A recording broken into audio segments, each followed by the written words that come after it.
আসসালামু আলাইকুম। আপনারা জানেন যে গতকাল থেকে আমরা শহীদ ওসমান হাদির হত্যার সুষ্ঠু তদন্তের জন্য ডক্টর মোহাম্মদ ইউনূসকে জাতিসংঘে একটি চিঠি প্রেরণের জন্য আহ্বান জানিয়ে তার বাসভবনের সম্মুখে অবস্থান করছিলাম।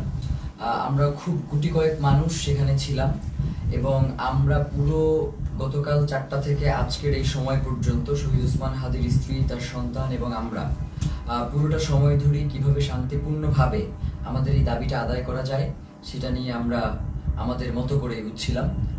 আমরা তাদের সাথে কথা বলেছি, তারা আমাদেরকে আশ্বস্ত করেছিল যে জাতিসংঘের অধীনে এটার তদন্ত হবে, কিন্তু তারা কোনো ধরনের সময়সীমা বেঁধে দেয় নাই।